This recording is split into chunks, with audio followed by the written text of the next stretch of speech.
Welcome back to Fintech Minute Steak. Today we are talking to one of the OG fintechs of Hong Kong who came in from Ireland, set up here, Claus Christensen, who is the founder and CEO of Know Your Customer, done a lot of work in facilitating major change in financial services, working with both fintechs and financial services firms. I'll not talk too much about it, but I will let Claus handle this. Claus, how are you doing today? Hi Musheer, thanks very much for having me on.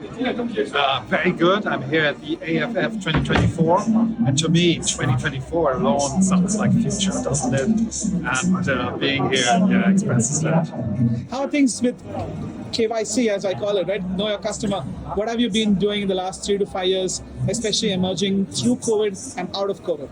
3 to 5 years, man, that is like an entire world. For 8 years, I ran 8 different companies because every year had completely different challenges.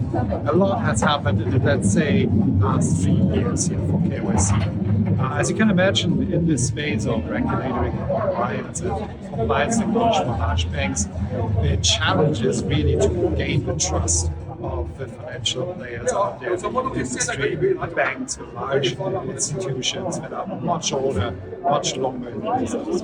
And that took a while. But 3 years ago, things really started rolling for us. And so we finally got the first financial institution large enough to qualify as a tier 1 here in Hong Kong. So I'm very glad for setting up our operations. Founding years ago here in Hong Kong, but also our first tier 1 was here, not somewhere else. We were the right choice.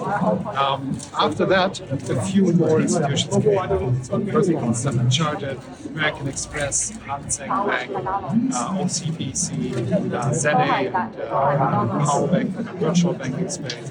And we went over to Singapore and did start there as well. Aspire, the virtual bank, a really good customer of us.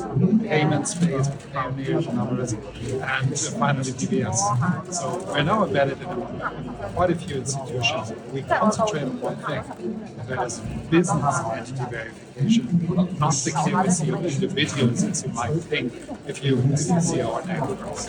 And that has been a roller coaster ride as any startup is.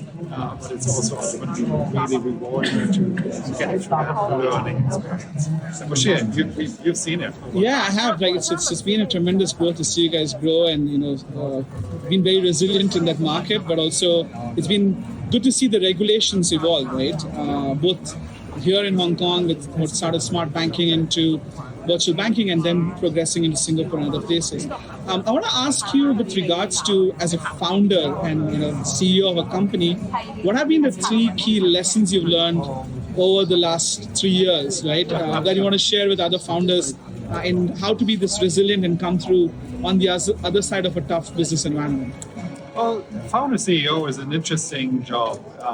I would say, I haven't prepared for this, but I would say one of the most important things is to be absolutely resilient.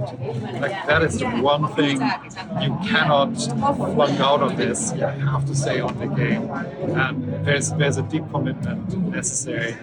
Or else you will be shaken out at some point because it is a roller coaster.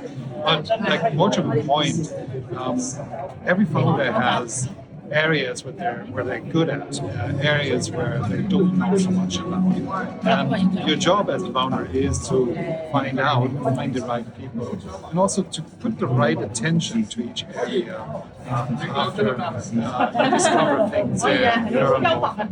And in any way, learning, I'd say that's number 1. Learning is the number 1 priority for everyone and every CEO because it changes so much. So Claus, what are your plans for 2024? Well, this is an interesting year for KYC. In many ways, 2023 was successful, but also difficult for the company. As you know, the funding situation globally has been very, very difficult. And so it's not as easy to access growth funding. And so we decided not to and do this organically, which meant we had to be profitable. And we are. So from this basis now, it gets really, really interesting. As we scale up our means and can invest more, in marketing and sales to scale up our operations. Currently, our best markets are Hong Kong and Singapore. From here, we go into Southeast Asia. Several countries very, very interesting. Don't want to completely commit at this time, but interesting developments in the Philippines, interesting development in Thailand. We'll see where all that goes. And of course, we will scale up more into more financial institutions. There's still a lot to do. We just got elected into the CDI, the Commercial Data Interchange of the HMA, the regulator here, which is a super important step, but it will mean a ton of work working with financial systems here to connect them all to this data. By now, we have 142 countries connected to our system, not just jurisdictions, we are countries, and that means we'll invest more in that, stabilize the whole thing, and really get to the limit that the system can work.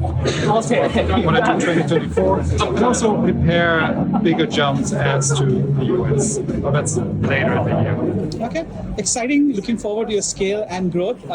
And we'll touch base later in the year to see how things have gone and hearing more better things for 2025. Thanks again for featuring in Fintech Minutes Take, and we look forward to staying in touch. Musheer, thanks for having me on.